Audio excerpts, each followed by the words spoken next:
Ike Batista ficou rico quando tinha praticamente a idade do Thor Batista. Aos 23 anos, abandonou a faculdade de engenharia na Alemanha para tentar ganhar dinheiro com o ouro da Amazônia. Era o auge do garimpo, lá no começo dos anos 80. Teve até filme dos Trapalhões sobre o fenômeno. Ike, então, fez como Didi, Dedé, Mussum e Zacarias, foi tentar a sorte no garimpo. Pediu $500.000 emprestados a dois amigos joalheiros para se estabelecer como comerciante de ouro no meio do mato. Comprava ouro na Amazônia e revendia no Sudeste. Em pouco tempo, os $500.000 viraram $6 milhões. É mais dinheiro do que parece. $6 milhões do começo dos anos 80 equivalem a $15 milhões de hoje. R$ 30 milhões.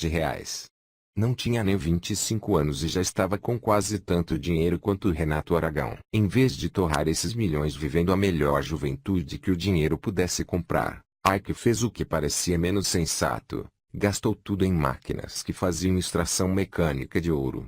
E os 6 milhões viraram 1 milhão. Por mês. R$ 3 milhões em dinheiro de hoje. Por mês. Repito aqui, para dar um tom dramático. Ele não parou nisso. Claro. Comprou mais minas, mais máquinas, ficou sócio de empresas peso pesado da mineração e, com 40 e poucos anos, chegou ao primeiro bilhão de dólares. Entrou para a Fórmula 1 do dinheiro e fez uma primeira temporada de Vettel. No começo dos anos 2000 resolveu trocar o ouro por minério de ferro. Perfeito, se ouro vale mais do que dinheiro, minério de ferro vale mais do que ouro. Por causa do volume, lógico. Todo o ouro minerado na história da humanidade dá mais ou menos 140 mil toneladas. Isso é o que a Vale extrai de minério de ferro em 6 horas. Em 2005, então, ele fundou sua mineradora, a MMX. Um ano e meio depois, vendeu uma fatia dela para outra mineradora, a Anglo-American. Pagaram 5,5 bilhões de dólares. A lista da Forbes, com os mais ricos do mundo em 2007 já tinha saído. 3 meses antes da negociação. E o brasileiro mais bem colocado ali era José Safra, com 6 bilhões de dólares. Ou seja, o negócio com a Anglo-American foi mais do que suficiente para que Ike fosse dormir sabendo ser o homem mais rico do Brasil. E se Ike não tinha parado quando ganhou uma mega-sena no braço, nos tempos da Amazônia, não era desta vez que iria amarrar o burro na sombra. O mercado passou a enxergar o cara como uma mina de ouro. Ele deixava de ser só um nome na coleira da Luma de Oliveira, para virar a grande esperança dos investidores. E Ike aproveitou a maré. Foi financiar sua ideia mais ambiciosa, a de construir uma concorrente da Petrobras. Era a UGX, seu projeto de companhia de petróleo. Em 2008, Ike lançou ações dela na bolsa. Na prática, estava vendendo 40% do GX, antes de ela virar realidade. Levantou 6 bilhões de reais. Essa era o maior IPO, venda inicial de ações, da história da Bovespa até então. Agora ele era o herói. E o meu cavalo só falava inglês. Àquela altura Ike já tinha uma Vale, e uma Petrobras, para chamar de suas.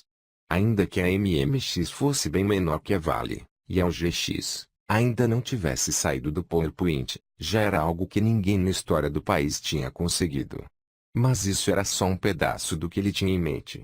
Ike queria algo bem maior, montar um ecossistema de empresas, em que uma sustentasse a outra. Assim, uma mineradora sempre precisa pagar para que algum porto escolha a produção dela de preferência para a China, o maior consumidor de minério do mundo. Então por que não ser dono da mineradora e do porto também? Então criou a LLX, uma empresa de logística dedicada à construção de portos. Mas, mineradoras e portos precisam de energia.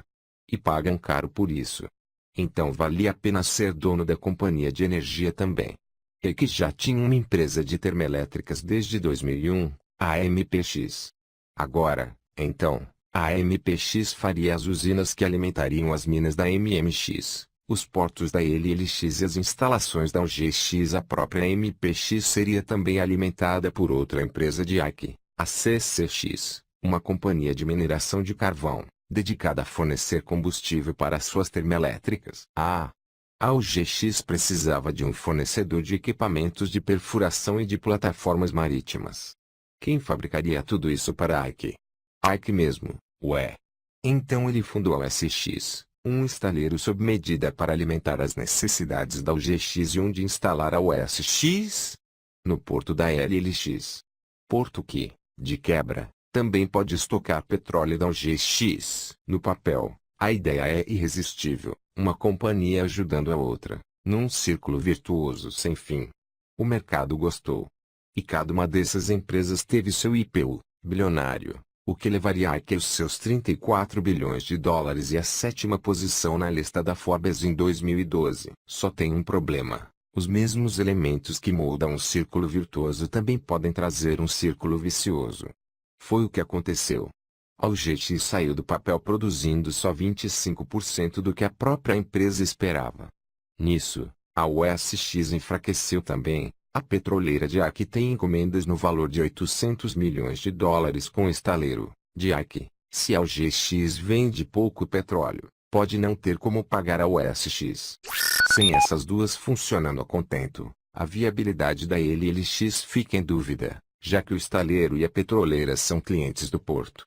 Se a LLX não deslancha, complica para a MPX, que vende energia para ela. E aí quem pode ficar sem cliente é a CCX. Nisso, o mercado passou a ver a interconexão das empresas X. Mais, como vício, do que como virtude. E o valor de mercado delas despencou, levando junto uma fatia da fortuna de Ike, já que o grosso de seu patrimônio são as ações que ele tem das próprias companhias. O preço somado de todas as ações da UGX, por exemplo, já foi de 75 bilhões de reais. Hoje é de 10 bilhões.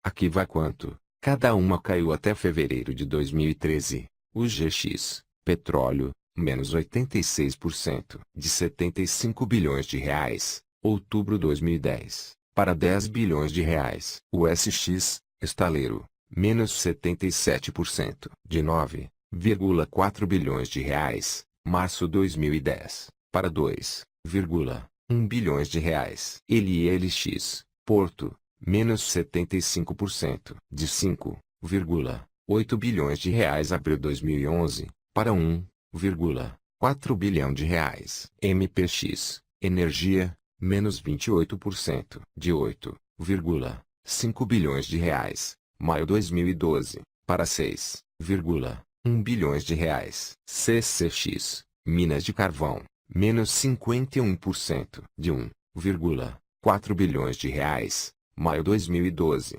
para 680 milhões de reais. No começo de 2013, ainda era cedo para concluir qualquer coisa. Agora não. Com a falência do GX, Ike sai do mercado para entrar na história, só que não do jeito que ele imaginava. Atualização, 30 de janeiro de 2017. Ike Batista foi preso por ter pago 16,5 milhões de propina a Sérgio Cabral, o ex-governador do Rio, que hoje se consolida como um dos maiores corruptos da história do Brasil, com roubos avaliados em 100 milhões de dólares, mas que podem chegar a bem mais que isso. Não se sabe até este momento que tipo de vantagens Ike obteve com o suborno, e outros mimos, como ter praticamente deixado um jato à disposição de Cabral e da esposa por anos a fio. A maior suspeita, de qualquer forma, recai sobre as facilidades que o empresário obteve para montar o Porto do Açu, da ex-LLX, em São João da Barra, Rio de Janeiro. Desapropriações relâmpago, isenções fiscais de pai para filho, e a venda de terrenos avaliados em mais de 1 bilhão de dólares por alguns milhões. Ou seja, saiu barato para o empresário, até amanhã do dia 30 de janeiro, quando foi preso pela Polícia Federal ao desembarcar no Rio. Compartilhe esse vídeo em suas redes sociais. Isso ajudará o canal Notícias Políticas chegar mais longe, e a mais pessoas.